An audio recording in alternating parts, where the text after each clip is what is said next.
몇 년 전 직장에서 은퇴한 A씨는 지인들과 가볍게 등산하는 것을 즐겼는데요.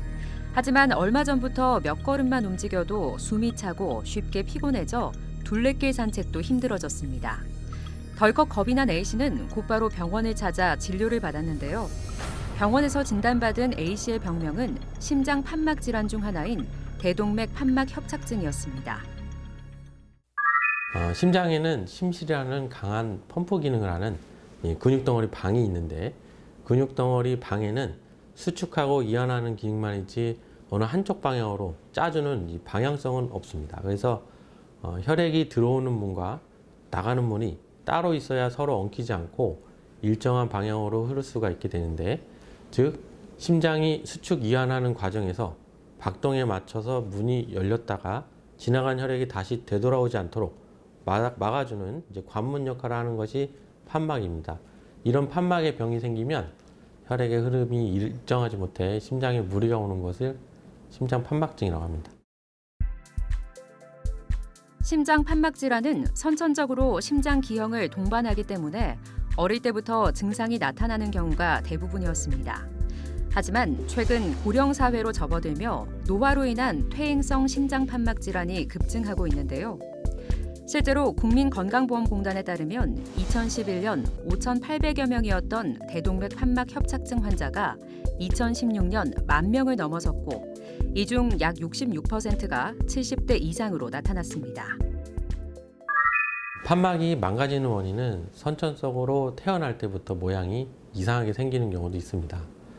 하지만 후천적으로 생기는 경우가 훨씬 많습니다.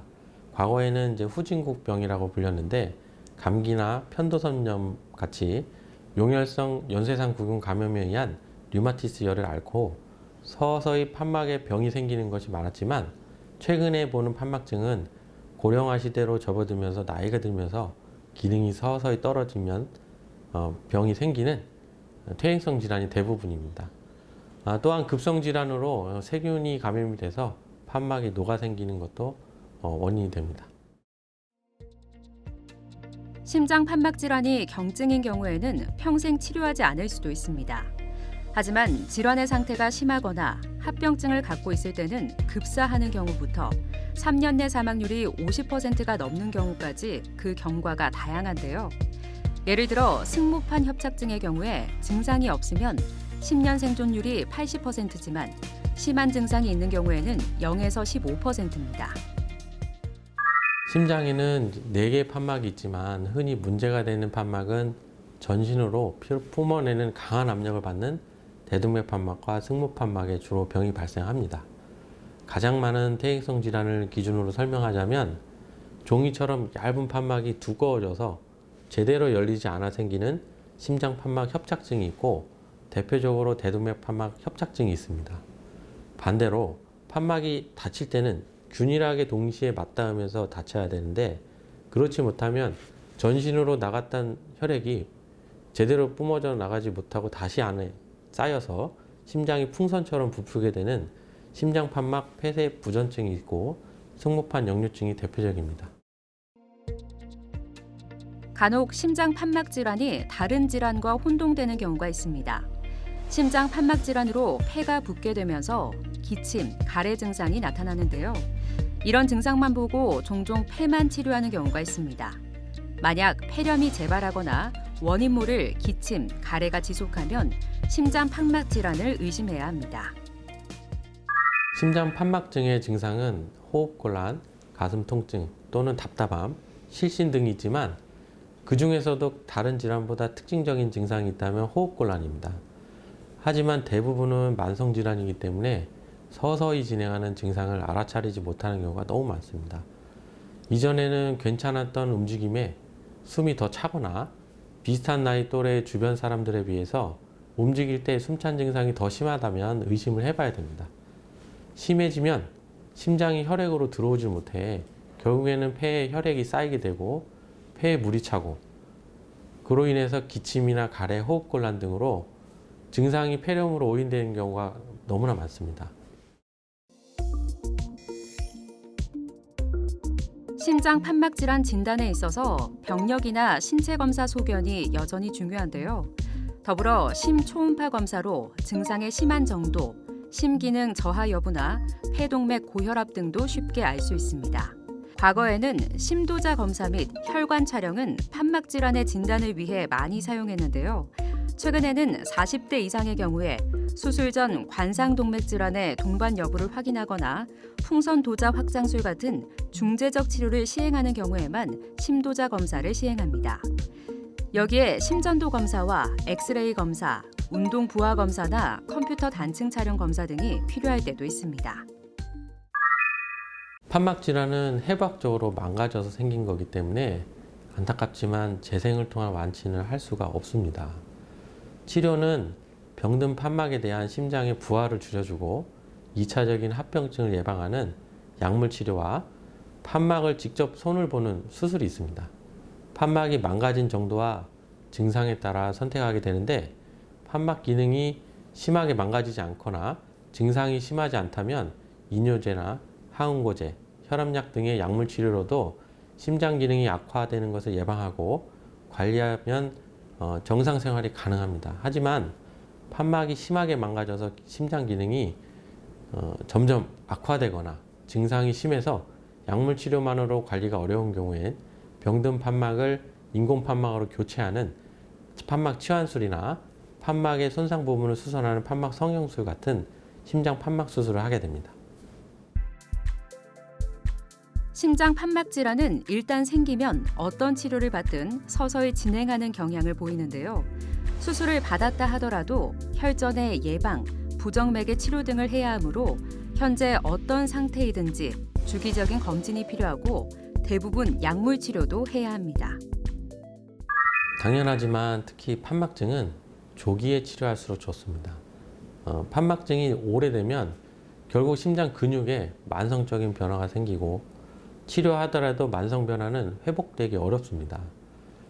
심장 판막 수술도 98에서 99%의 성공률을 보이는 등의 성적이 좋고 관리를 잘하면 장기 생존율도 일반 다른 사람들과 수명에 큰 차이가 없습니다. 향후 정상적인 삶을 유지하기 위해서는 만성 변화가 심해지기 전에 조기에 치료하는 것이 가장 중요합니다.